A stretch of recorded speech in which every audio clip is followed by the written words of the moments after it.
ഇന്ന് ഇച്ചുകുട്ടൻ്റെ സ്കൂളിന് അവധിയാണ് കേട്ടോ. സെൻറ്റ് തോമസ് ഡേ ആയതുകൊണ്ട് മറ്റു 2 പേരും സ്കൂളിൽ പോയിട്ടുണ്ട് കേട്ടോ.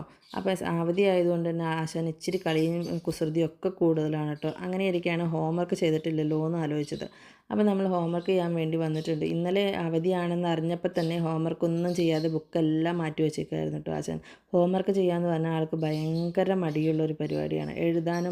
എഴുതിയത് വായിക്കാനും എഴുതാനും എല്ലാം ആൾക്ക് ഭയങ്കര മടിയാണ് കേട്ടോ. ഹോംവർക്ക് എഴുതാമെന്ന് പറഞ്ഞാൽ ഇത്രയും ഇറിറ്റേറ്റിംഗ് ആയിട്ടുള്ളൊരു പരിപാടി ആൾക്ക് വേറെയില്ല. അപ്പോൾ EVS ആണ് ഇപ്പോൾ എഴുതിക്കൊണ്ടിരിക്കുന്നത്. നമ്മളത് ഒരു പ്രാവശ്യം അവന് കൈ പിടിച്ച് എഴുതിച്ച് കൊടുത്താലേ അവൻ തന്നെ എഴുതട്ടെ. ഇപ്പോൾ UKGയിലാണ് ആൾ പഠിക്കുന്നത് എങ്കിലും ആൾക്ക് അത്ര ക്യാച്ചപ്പ് ആയിട്ടില്ല. ആൾ ഇച്ചിരി സ്ലോ ലേണറാണ്. അപ്പം ആൾക്ക് നമ്മളൊരു പ്രാവശ്യം അതങ്ങ് എഴുതി കാണിച്ചു കൊടുത്താലേ പിന്നെ അങ്ങോട്ട് ആൾ എഴുതുള്ളൂ കേട്ടോ. എന്നാലും ആൾക്ക് ഭയങ്കര സ്ലോ ആണ് കേട്ടോ എഴുതാൻ വേണ്ടിയിട്ട്. ഭയങ്കര വർത്തമാനമാണ്. സംശയങ്ങളുടെ കൂടാരമാണ് പഠിക്കാനിരുന്നത്.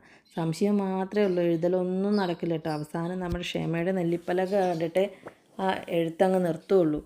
അപ്പോൾ അതുപോലെ നമ്മൾ ഓരോ പ്രാവശ്യം പറഞ്ഞു കൊടുത്താലും പിന്നെയും ആൾക്കത് ഡൗട്ടാണ് കേട്ടോ. അപ്പോൾ ഇനി ഏതൊക്കെ ഹോംവർക്ക് ഉള്ളതെന്നാണ് ഞാൻ നോക്കുന്നത്. എത്രയും കുറവുണ്ടെങ്കിൽ അത്രയും നല്ലതല്ലേ. അപ്പം ഇനി ഇംഗ്ലീഷ് എഴുതാനുണ്ട്, മാത്സ് എഴുതാനുണ്ട്. അങ്ങനെ 2-3 ബുക്കിൽ ഹോംവർക്ക് ഉണ്ട് കേട്ടോ. ഇച്ചിരി സ്റ്റേറ്റ് സിലബസ് ആയതുകൊണ്ട് തന്നെ അവന് ഒരുപാട് ഹോംവർക്ക് വീട്ടിലോട്ട് എഴുതാൻ വേണ്ടി കൊടുത്തു വിടാറുണ്ട്.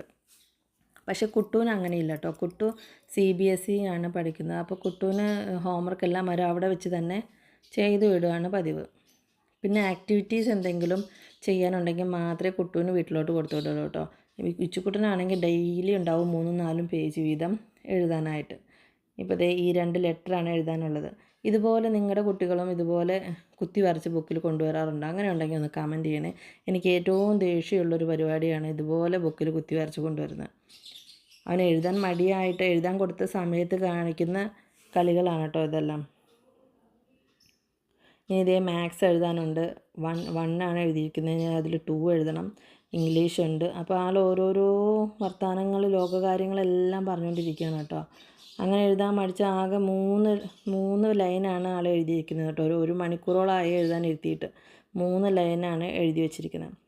അപ്പം അങ്ങനെ മടി പിടിച്ചിരിക്കുക. ആൾക്ക് മൂടില്ലാന്ന് തോന്നുന്നു. മൂടില്ലാത്ത സമയത്ത് എഴുതാൻ ഇരുത്തിയിട്ട് ഒരു കാര്യമില്ല കേട്ടോ. എങ്കിൽ പിന്നെ ഞാൻ വിചാരിച്ചു എന്നൊന്ന് പുറത്തൊക്കെ കൊണ്ടുപോയി നടന്നിട്ട് വരാം.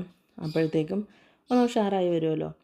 അപ്പോൾ അങ്ങനെ നിർത്തിക്കോ, കുറച്ച് കഴിഞ്ഞിട്ട് എഴുതാമെന്നും പറഞ്ഞു വിടുകയാണ് കേട്ടോ. അപ്പോഴത്തേനും കൂട്ടുകാരൊക്കെ വന്നിട്ടുണ്ട്. എല്ലാവരും വന്നിട്ടുണ്ട്.